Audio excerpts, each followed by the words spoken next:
I'm Burt Lancaster. The Second World War ended in Europe in May of 1945, but the war in the Far East raged on. At their conference in Yalta in February of 1945, the Big Three signed a secret document regarding the Protocol of Japan, which said, among other things, that the Soviets would enter the war against Japan 2 to 3 months after the fighting ended in Europe. And so they did. In the 27 days between the dropping of the atom bomb on Hiroshima on August the 6th and the formal capitulation of Japan to the Allied powers on September 2nd, the Russians succeeded in destroying the mighty Japanese Kwantung Army in Manchuria. They also reclaimed for the Soviet Union the Kuril Islands and southern Sakhalin, which had been lost in the Russo-Japanese War of 1904 and 5. These battles were the last in World War II. Our story, the last battle of the unknown war.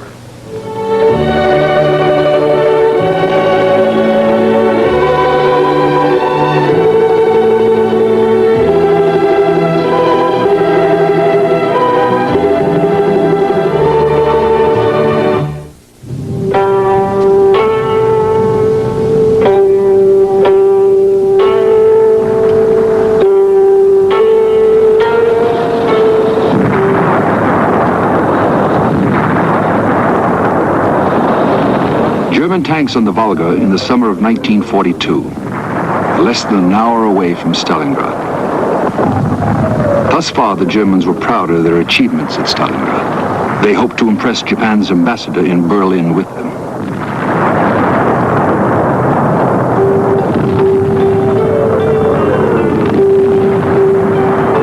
Hitler wanted to recruit the Japanese to fight the Soviet Union. The Japanese were polite, but the answer was non-committal.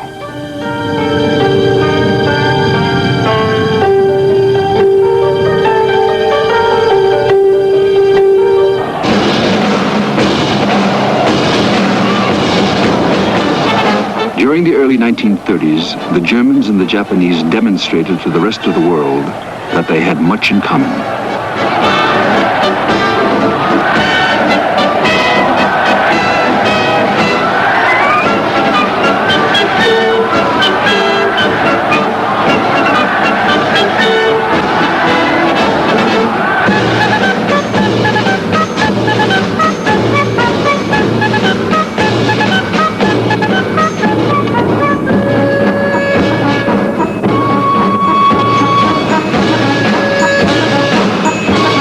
For these two totalitarian nations, there seemed something sacred in the numbers of the mob. Mesmerized, they moved like automatons.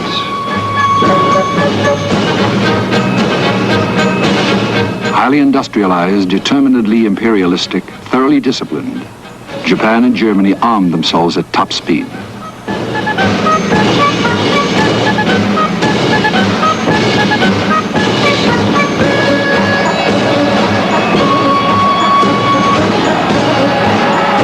On September 27, 1940, they reached a formal understanding. Japan joining the Axis powers.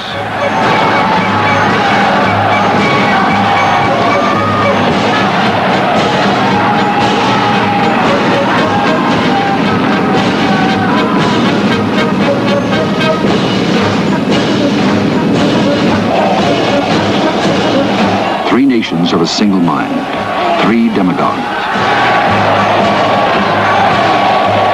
Mussolini had been the first of the fascists. Now the Axis was cemented, reaching across the world.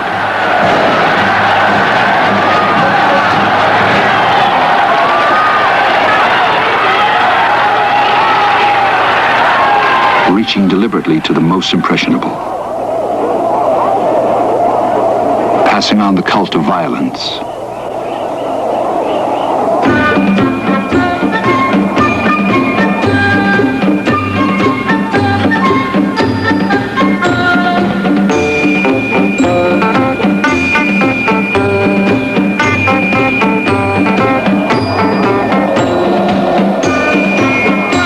It became ritualized.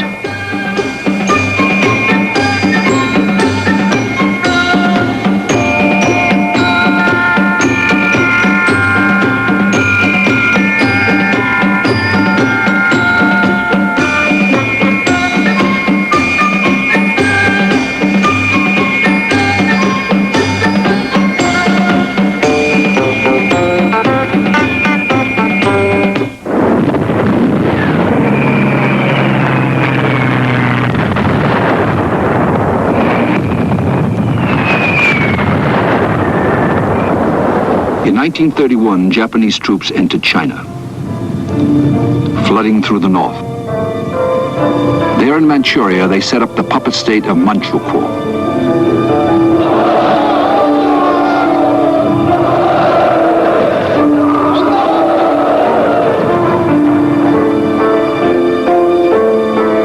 The Japanese now stood at the eastern and southeastern borders of the Soviet Union with a formidable army.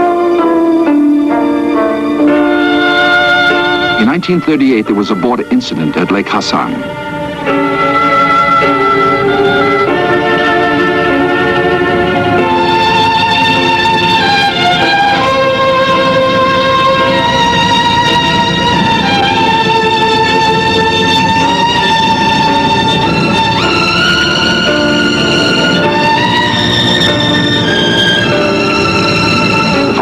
The Japanese tried a sharper test at Lake Kalgin-Gol in Mongolia. General Zhukov was rushed in from Minsk to take charge.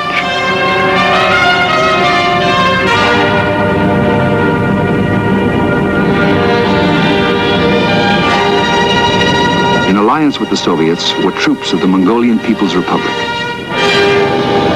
Zhukov punished the Japanese severely in a brief but bloody engagement.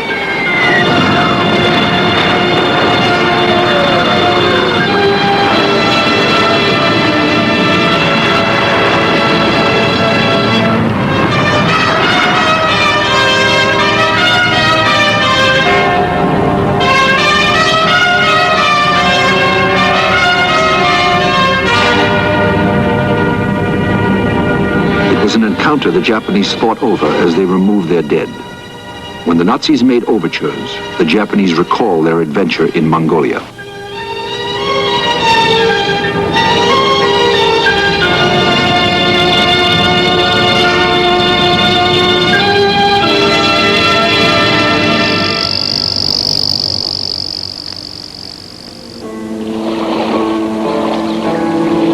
The border stayed quiet, but the Soviets increased their far eastern divisions to 45.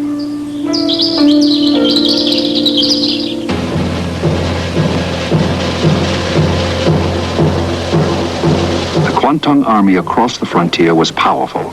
It had over 1,200 tanks and 1,900 planes.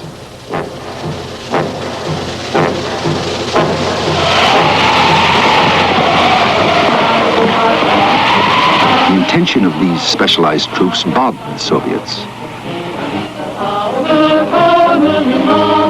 The nearest snow was Siberia.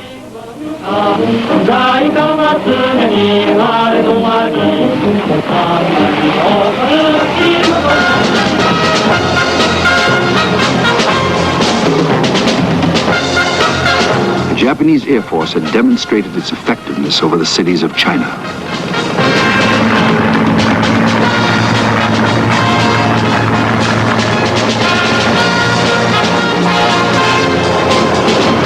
The Soviets were afraid that these tanks would meet Hitler's panzers advancing from the west.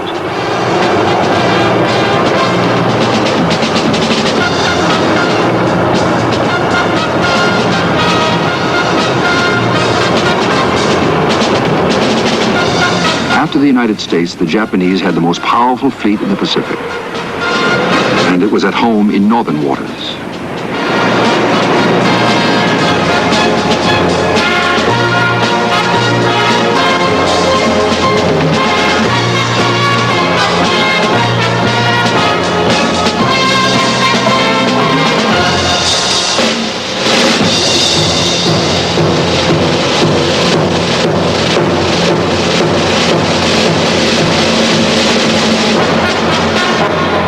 As a field force, the Kwantung Army offered good training for senior officers. These included Tojo and Umertsu, who later signed the surrender to General MacArthur. The Kwantung Army's designs on Soviet territory seemed ambitious.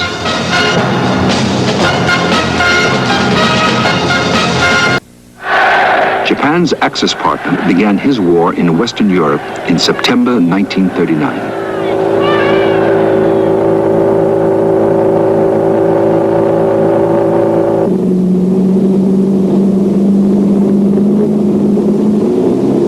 In April 1941, Japan's Minister of Foreign Affairs arrived in Moscow. The Germans were already masters of Western Europe.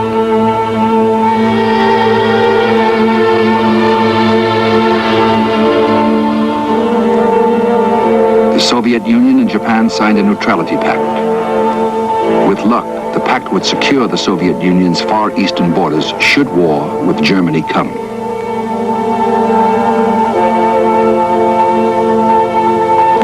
Stalin and Matsuoka both anticipated Hitler's invasion of Russia.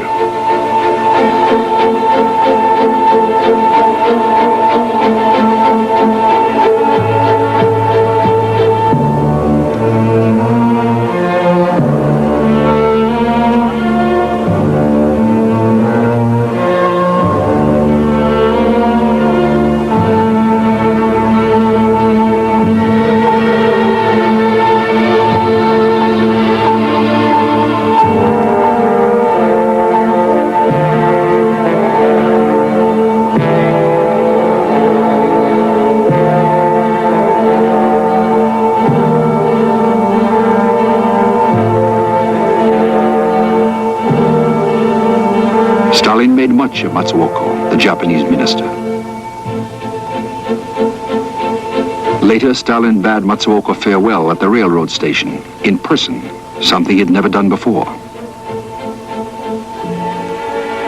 It was an uneasy relationship. Among the Kuril Islands, strung between Japan and the Soviet Union, the Japanese began to stop Soviet ships, and even, the Soviets claimed, to sink some.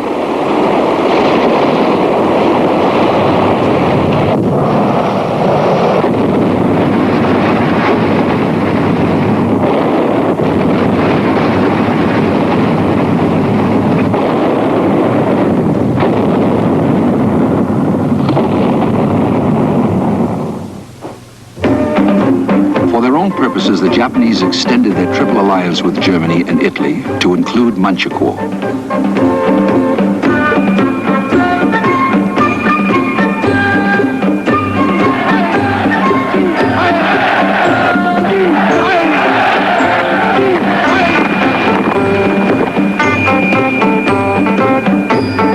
They encouraged anti-Soviet demonstrations, recruiting former officers of the Tsar's army.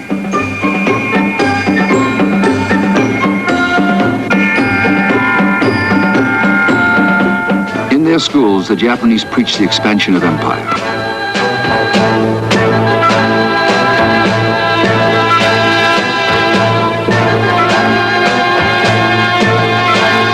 The Japanese sphere of influence would extend to the Urals.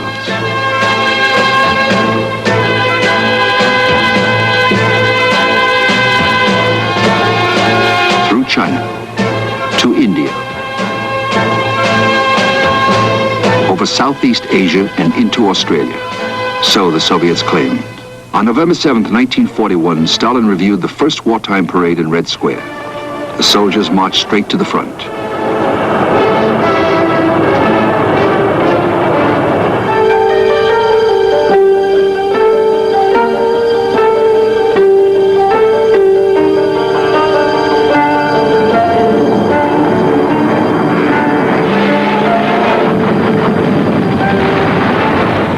Later, December 7th, 1941. Seeing the newsreel, Soviet moviegoers were outraged.